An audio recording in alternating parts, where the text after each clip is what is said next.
This is the My Child Will Thrive podcast, and I'm your host, Tara Hunkin, certified functional nutritional therapy practitioner and mother.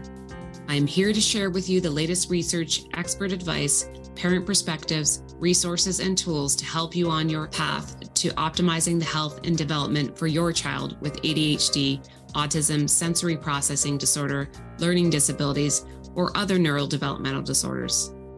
My own experiences with my daughter, combined with as much training as I can get my hands on, research I can dig into, and conferences I can attend, have helped me to develop systems and tools for parents like you who feel overwhelmed trying to help their children. So sit back as I share another great topic to help you on your journey. A quick disclaimer. Please keep in mind that the information provided is for information and educational purposes only. It is not intended to diagnose or treat your child and is not a substitute for working with a qualified practitioner. This episode of the My Child Will Thrive podcast is brought to you by the Autism, ADHD, and Sensory Processing Disorder Summit. You can sign up for free to watch 10 days of expert interviews and masterclasses at www.mychildwillthrive.com/summit. Now on with the show. Hello, and welcome back to Toolkit Tuesday. What is Toolkit Tuesday? It's the day we share one of our tools or tools we love here at My Child Will Thrive. Today, I'm going to be sharing with you one of the tools that works with the RARE method that is in the free toolkit, which you can find at www.mychildwillthrive.com/toolkit. But before we get to the tool, I just want to give you a little refresher on what the RARE method is and why I created it. So the RARE method came out of the fact I was always falling down research rabbit holes. I'd often have at least 20 tabs or more open on my browser at a time. One article or blog post led to a new tab that led to another. Yeah, I think you get the picture. And I couldn't really blame Chrome for crashing on me all the time. The endless cycle of new information fueled new research and sometimes impulse purchases of new tools or supplements or new tests I thought my child needed. Some of the new avenues would quickly get dropped. Others produced results, but there really wasn't a plan of attack for most of them. Once I understood the fundamentals of what was underlying the causes of my child's struggles, I knew I needed a system to plan, track, and monitor what I was doing and why it was or wasn't working. Over time, I created tools and systems into what I now call the RARE method to manage my child's care. And then I used it with others as well. The RARE method is not rocket science, but it did help me gain the confidence and clarity in my decisions of the next steps I should take and a way to evaluate what was working and what wasn't with my child. So let's just take a really quick look at the RARE method itself. I'll just explain to you. If you're watching this on YouTube or on our website, you can see a graphic of what the RARE method is. And basically, it's an infinite loop. Now, sometimes that overwhelms people in and of itself because they think, where do we end? Well, it's just that we go through a cycle, an infinite cycle with our children in terms of how we work with them. So the R in the RARE method, so RARE is an acronym, and it's RAIRE. And each letter is one step in the process in that infinite loop. Step one is recording. And the tool we're going to be talking about today is actually part of that step one process of recording. And we'll get to that in a minute. Step two is analyzing. Step three, the I is for interpret. Now interpret the data that we recorded in step one. And then we take that interpretation to revise our plan that we're working with our child. If this is the first time that you are creating a plan for your child, then you'd be obviously just creating that first plan from that interpretation of the data. And then the E in RARE at the end is execute. So once we've revised the plan, we then in step 5, execute that plan.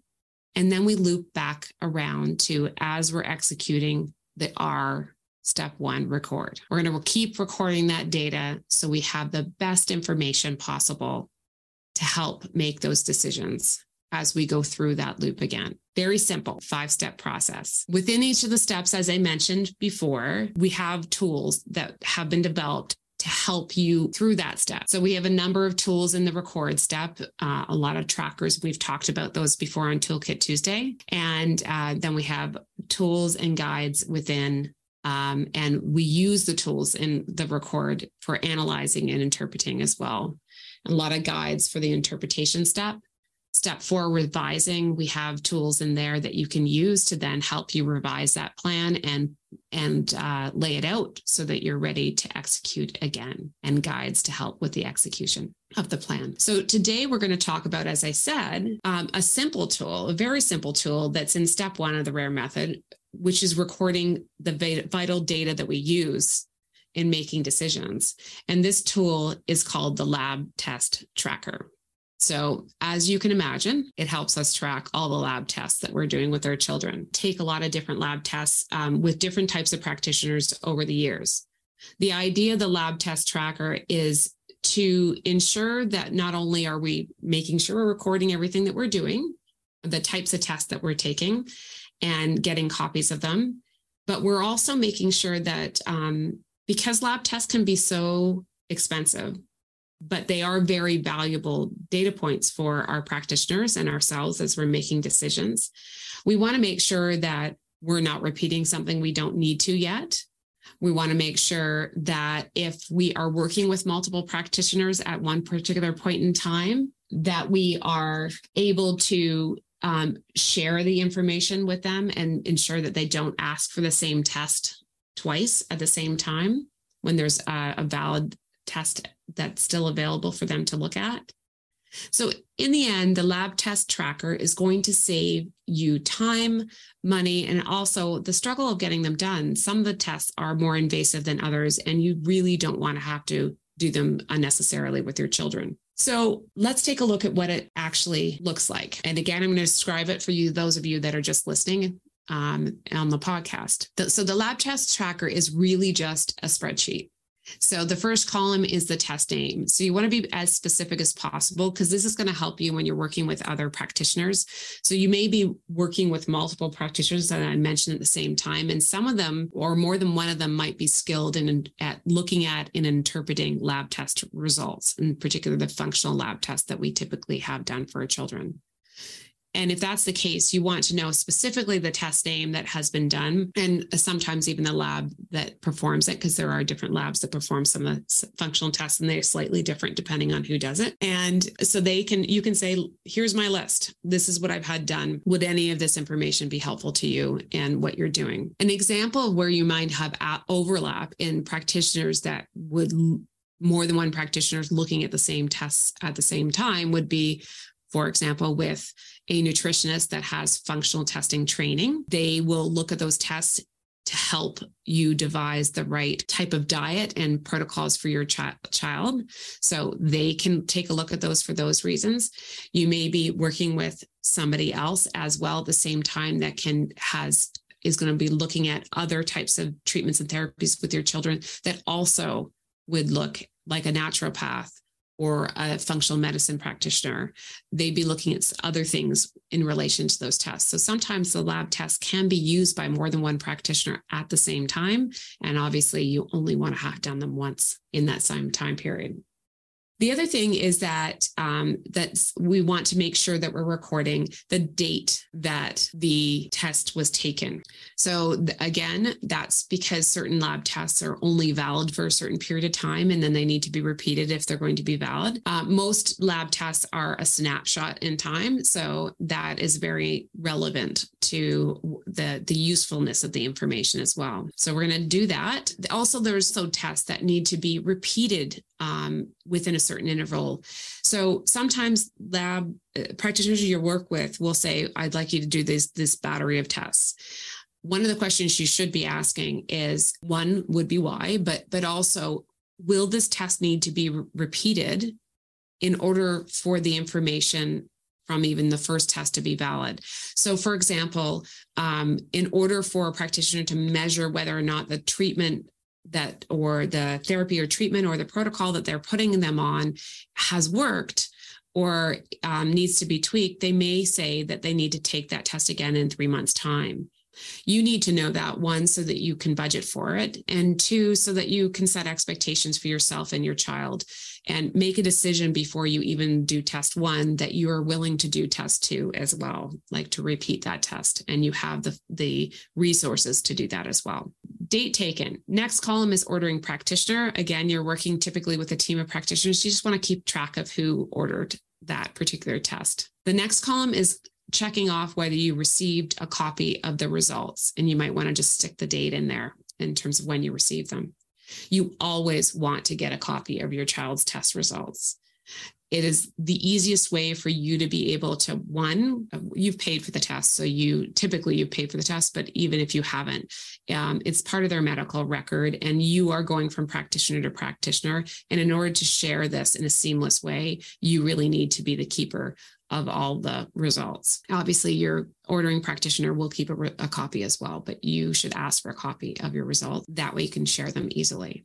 The next column is, as I mentioned before, the date the lab should be repeated. So if it needs to be repeated, that date should go in there.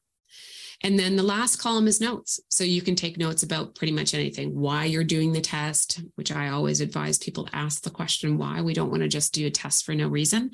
We want to know the reason that we're doing it. And if you don't understand everything at this point in time, that's okay too. But sometimes jotting down why that particular practitioner ordered that particular test can be helpful when you're talking to another practitioner.